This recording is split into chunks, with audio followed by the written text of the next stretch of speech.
Hello everyone, welcome back to Killer Film Reviews. Today I'll be talking about the film Puss in Boots: The Last Wish. I found that this film was really well done in terms of its animation styles and in terms of its story and plot.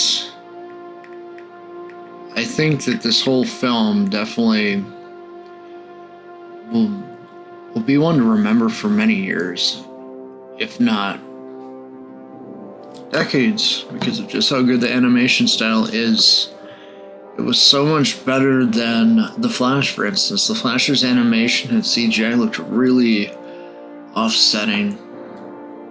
At the time, I gave the film a decent rating just because I liked the direction of the story, but I was really annoyed with the character in that film and his annoying laughter. But as for this film, the Puss in Boots: The Last Wish, this is definitely a 10 out of 10 for me because good storytelling, good plot, good animation and visual styles. Heck, I'd give it an 11 out of 10 if I could, but my skill's on 10 up to 10 or whatever. Honestly, I think the worst film I ever reviewed was what? Oh yeah, the plastic eating people one, whatever the hell that one was, but not gonna get into that one. I think that one was R-rated. But yeah, Antonio Banderas, really great actor. He's been the voice of Puss in Boots for many, many years. I think the character was first introduced in Shrek 2 from my recollection. We are overdue for a Shrek movie. It's been quite a number of years. So I don't know if they're gonna do a redux, if they're gonna do a reboot, or if they're going to just continue the story. It just sounds like they're just going to continue the story at this point, and they're not going to do a reboot. Salma Hayek was good in her role as Kitty Softpaws, really decent storytelling. The Mama Luna's cat place was interesting, I suppose, with its direction to the plot. It was kind of short-lived, but honestly, it's good when there's members of the community out there that are taking care of cats and all that. I know it's a fictional film and all that, but in real life, sometimes the cat ladies aren't the worst things in the world. Giving the cats off the street a nice home to live in is not something to be ashamed of, you know? Honestly. I think what really struck me about this film is just the fact that I was engaged from the very beginning of it, and the fact that it wasn't boring me like so many films of recent days have. Just because so many films try to push certain messages and ideologies, but this is one of those films that didn't try to do that and actually focus on what a family should be instead of trying to do something completely wacky. And I really just think that the whole universe has a lot of life still left in it. Probably one of the few franchises that isn't completely ruined by Hollywood at this point. So many others have been. Honestly.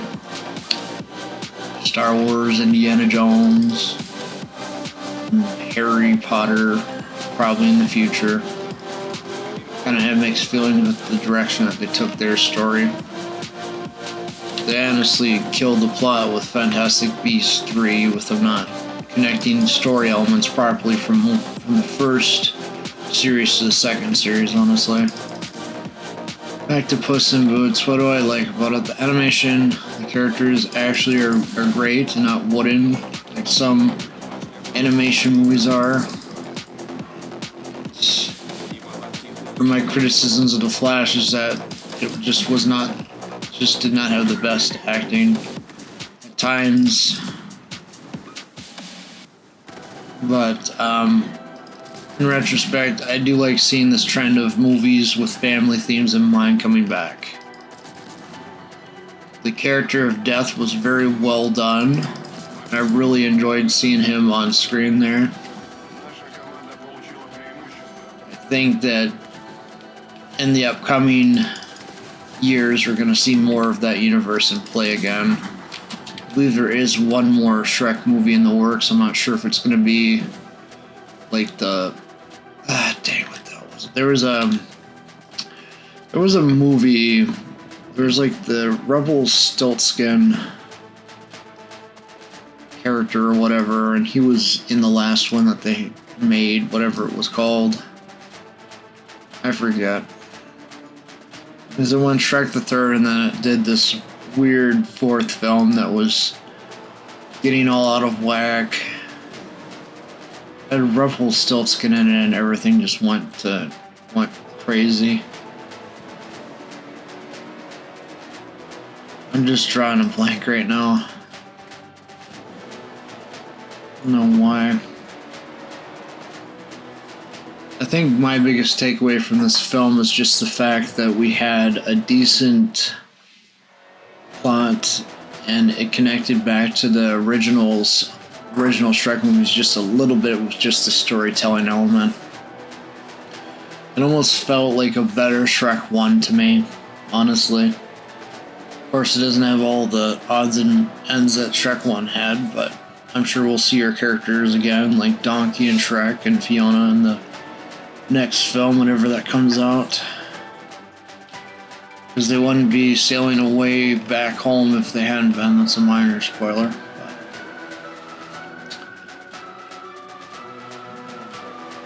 My biggest question is, why don't we have more films like this anymore, where they just focus on the family and not on all these ideologies?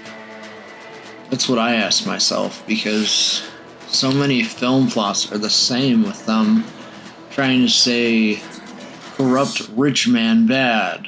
Let's go gather the feminist army and go take out rich bad man or whatever. That's how some films play out. But other films kind of still have decent plot elements. It's just they're hard to find these days, and when you do find them, they're often not the most watched films because everybody just wants to watch the latest superhero movie, this and that. You know, that's all I've been seeing. But I got a whole bunch of movies the other day, so I already have Halloween almost planned out here if I don't make it out to the theater. Probably Hellraiser for a good part of the month. Not sure if I'll be watching all of them yet, and got some Miami Vice in there too. I think it's just going to be my thing where I review kind of films, like I'm either going to watch something at home and review it, or I'm going to go to the theater and review it. It's just that the price of seeing a film has went through the roof recently. I mean, movies at Marcus Cinema used to be $5 every Tuesday, and then it was $5 if you're a rewards member, and now it's $7.50, if not $6.50 if you have rewards. It's just getting out of control to go all the way down there. It's just quite the drive for me to begin with. What was nice about the days of Shrek, films weren't so expensive to see, they were a lot cheaper. Now everything's going and skyrocketing with cost. Puss's multiple lives are interesting to see. He honestly just had a lot of fun by the looks of it. I think that we'll see more development of other characters in that same film universe in a feature film. I don't know if it's going to be called Shrek 4 or Shrek the 5th or whatever, but we'll kind of see what happens, I guess. I just really think this film kind of demonstrates what happens when you don't overwork your VFX and when you actually pay them really well. I'm well aware that there's a strike in Hollywood right now and so many films will be delayed, but honestly, it's not a bad thing because we can catch up on all the older films that actually had more decent plot lines.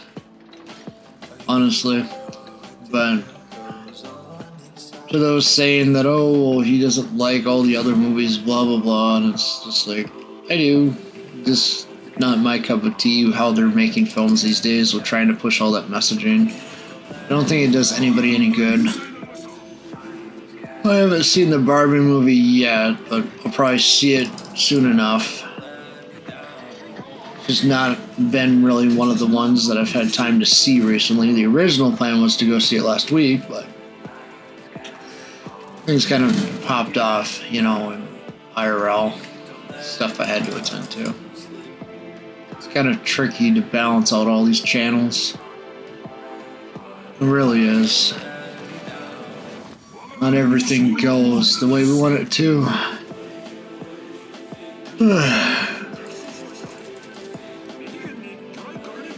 And kudos.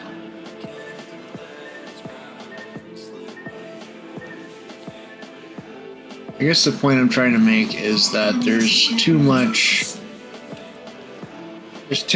politics put into films to begin with. And it really needs to stop. We need to get back to what entertainment should be, which is just having fun and relaxing and not having the book thrown at us of, oh, this is how things should be, blah blah blah blah blah. We're not representing this, we're not representing that, you know? Films need to go back to what they originally were, which was just a cheap source of entertainment and having a good time. Because it's what people truly want. They don't want to have 50 million messages pandered to them, you know, every time they go out to the theater. And there's a lot of pressure from people higher up in the film industry to keep these darn things going with all this messaging in films, and I think it's just ridiculous. And I think that this channel kind of is rebellious against the traditional narratives or whatever. The films, oh, this film's great, this film's not great. And I will still go on record for saying that The Last Jedi was truly one of the worst films of all time. How they treated Luke Skywalker's character. The fact that Mark Hamill came out and said, oh, this doesn't feel right, blah blah blah. I'll tell you all you need to know about that film. People that haven't seen it, you missed out on a horrible mess.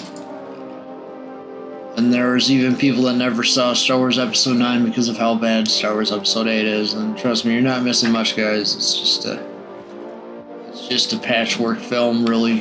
Star Wars Episode 9.